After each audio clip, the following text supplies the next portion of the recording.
नमस्कार। वृंदावन के आध्यात्मिक हृदय में जहां हर कोना कृष्ण लीला की कहानियों से गूंजता है, एक बहुत ही पवित्र और कुछ रहस्यमयी देवता है श्री राधा रमण। जी नमस्कार। बिल्कुल। आज हमारे पास स्रोत सामग्री है श्री राधा रमण वृंदावन का दिव्य प्रकटन। तो आज हम इसी के आधार पर उनके अलौकिक प्रकटन, आध्यात्मिक महत्व और चमत्कारों पर थोड़ी गहराई से बात करेंगे। हाँ, ये समझने की कोशिश करेंगे कि श्री राधा रमण इतने खास क्यों हैं, इतने अद्वितीय क्यों माने जाते हैं। बिल्कुल। सोचिए जरा, एक देवता जो किसी कारीगर ने नहीं बनाया, बल्कि एक पवित्र शालिग्राम शिला से खुद ही प्रकट हुए। हाँ, ये कहानी ही अपने आप में अद्भुत है। चलिए तो फिर इसी रहस्य को समझने की कोशिश करते हैं। जरूर। इसकी शुरुआत होती है श्री गोपाल भट्ट गोस्वामी से। वो श्री चैतन्य महाप्रभु के 6 प्रमुख शिष्यों में से एक थे। जी, भक्ति योग के बहुत बड़े आचार्य माने जाते हैं। हाँ, और वे पूरी श्रद्धा से 12 पवित्र शालिग्राम शिलाओं की पूजा करते थे।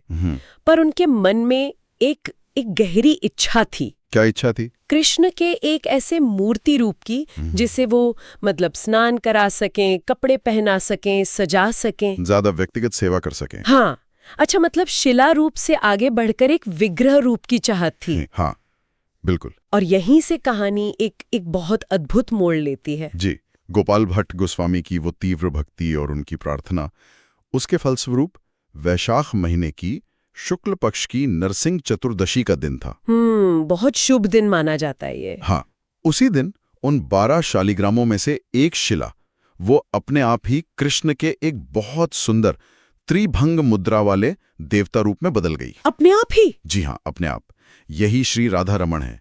स्वयं व्यक्त, स्वयं प्रकट हुए। स्वयं व्यक्त? हाँ, ये किसी इंसान की कला नहीं है, ये तो सीधे सीधे दिव्य इच्छा का प्रकटन है। तो ये जो स्वयं व्यक्त होना है, इसका भक्तों के लिए क्या खास मतलब है, जैसे जो मूर्तियां बनाई जाती हैं उनकी तुलना में? देखिए, बहुत महत्वपूर्ण है। स्वयं व्यक्त का मतलब है कि भगवान ने खुद चुना कि वो इस रूप में प्रकट होंगे, भक्त की जो शुद्ध इच्छा थी उसके जवाब में। अच्छा। हाँ, और ये गौड़ीय वैष्णव दर्शन के लिए एक तरह से बहुत शक्तिशाली प्रमाण है। ये दिखाता है कि भगवान सिर्फ पत्थर या धातु में नहीं है, बल्कि वो भक्त के प्रेम का सीधा जवाब देते हैं। और वो जो रूप है त्रिभंग मुद्रा वाला। हाँ, त्रिभंग मुद्रा शरीर 3 जगह से मुड़ा हुआ, गर्दन, कमर और घुटने। ये कृष्ण की एक बहुत ही प्यारी क्लासिक भंगिमा है जो उनकी लीलाओं में आती है। और ये सिर्फ प्रकट होने की कहानी नहीं है, ये तो एक जीती जागती परंपरा है ना? बिल्कुल। श्री राधा रमण लगभग 500 साल से, सोचिए, 1542 ईस्वी से लगातार वृंदावन में पूजे जा रहे हैं। 500 साल? जी। और तब भी जब औरंगजेब का समय था, जब वृंदावन के कई मंदिरों पर खतरा था और बहुत से विग्रहों को दूसरी जगह ले जाना पड़ा। हाँ, मैंने पढ़ा है इसके बारे में। तब भी श्री राधा रमण चमत्कारी ढंग से अपने मूल मंदिर में ही सुरक्षित रहे। उन्हें कहीं ले जाने की जरूरत नहीं पड़ी। कमाल है। और उनका नाम भी राधा रमण? हाँ, इसका अर्थ है जो श्री राधा को आनंद देते हैं। और दिलचस्प बात यह है कि मंदिर में राधा रानी की कोई अलग से मूर्ति नहीं है। अच्छा। मान्यता यह है कि राधा रानी स्वयं राधा रमण के हृदय में ही रहती हैं। ये तो बहुत गहरा दर्शन है। जी, ये गौड़ीय वैष्णव परंपरा और श्री चैतन्य महाप्रभु की शिक्षाओं का सार है, खासकर माधुर्य रस का। माधुर्य रस। स्रोत में इसे मधुर अंतरंग प्रेम बताया गया है। इसे थोड़ा और समझाएंगे? हाँ, ये सिर्फ प्रेम नहीं बल्कि भक्ति का सबसे ऊंचा स्तर माना जाता है। माधुर्य रस वो भाव है जहां भक्त भगवान के साथ सबसे मीठा, गहरा और व्यक्तिगत प्रेम का अनुभव करता है, जैसे राधा और कृष्ण के बीच था। बिल्कुल। श्री राधा रमण का विग्रह उसी सर्वोच्च प्रेम भाव का प्रतीक है जहां राधा और कृष्ण एक ही हैं, अलग नहीं। और उनका स्वयं व्यक्त होना भी इसी प्रेम के प्रति भगवान की प्रतिक्रिया है। अब जरा उनके स्वरूप पर आते हैं। ये विग्रह सिर्फ 12 इंच ऊंचा है। हाँ, बस 1 फुट। गहरे श्याम रंग का और बांसुरी बजाते हुए त्रिभंग मुद्रा में। पर जो बात हैरान करती है वो ये कि पत्थर के इतने छोटे विग्रह में भी नाखून, दांत, यहाँ तक कि पलकें। हाँ, पलकें भी। ऐसी बारीकियां साफ दिखती हैं। कहते हैं कि इंसान के हाथों से इतनी बारीक नक्काशी इस साइज में हो ही नहीं सकती। जी, ये उनके दिव्य होने का एक और सबूत है। ये डिटेल्स बताती हैं कि ये सिर्फ एक मूर्ति नहीं बल्कि एक साक्षात दिव्य व्यक्तित्व है ये उस कारीगरी से कहीं आगे है जो इंसान कर सकता है। और चमत्कारों की बात करें तो? उनकी लिस्ट भी लंबी है। हाँ बिल्कुल। स्वयं प्रकटन तो है ही सबसे पहला और बड़ा चमत्कार। फिर औरंगजेब के समय मंदिर का सुरक्षित रहना। जी, और ये भी सुना है कि 1981 में मंदिर परिसर में आग लगी थी, पर वो गर्भगृह तक पहुंचने से पहले ही अपने आप बुझ गई। हाँ, ये घटना भी बताई जाती है।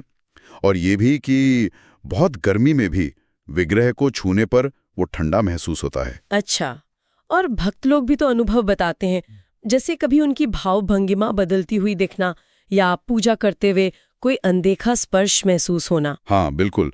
और यहाँ जो आकर्षक बात है वो ये कि कई चमत्कार बहुत जोर शोर वाले, पब्लिक वाले नहीं होते। वो शांत होते हैं, व्यक्तिगत होते हैं, भक्त के दिल को बदल देते हैं। जैसा श्रील प्रभुपाद ने कहा था, हाँ।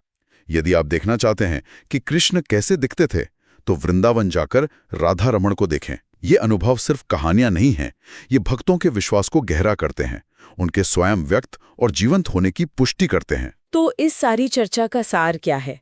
श्री राधा रमण सिर्फ पत्थर की एक पुरानी मूर्ति नहीं है। नहीं, बिल्कुल नहीं। वे शुद्ध, निस्वार्थ भक्ति और प्रेम के प्रति ईश्वर की सीधी प्रतिक्रिया का एक जीता जागता स्पंदन करता हुआ प्रतीत है। सही कहा। उनका अस्तित्व ही भक्त और भगवान के बीच उस गहरे व्यक्तिगत रिश्ते की संभावना का प्रमाण है। और ये हमें सोचने वाली बात पर लाता है। हाँ, जैसे संत नरोत्तम दास ठाकुर ने कहा था कि श्री राधा रमण सिर्फ प्रेम से शुद्ध हुए दिलों से ही बात करते हैं। ये बहुत गहरा संकेत है। तो ये आस्था और अंदरूनी अनुभव के बारे में क्या कहता है? क्या दिव्यता हमेशा बाहर के बड़े चमत्कारों से ही जाहिर होती है? या शायद वो अक्सर सच्ची लगन और शुद्ध दिल के जवाब में ज्यादा सूक्ष्म, व्यक्तिगत और अंदरूनी तरीकों से हमसे जुड़ती है। हाँ, शायद दिव्यता का अनुभव बाहरी आंखों से ज्यादा दिल की आंखों से होता है। बिल्कुल, इस पर सोचा जा सकता है। ये एक गहरा प्रश्न है।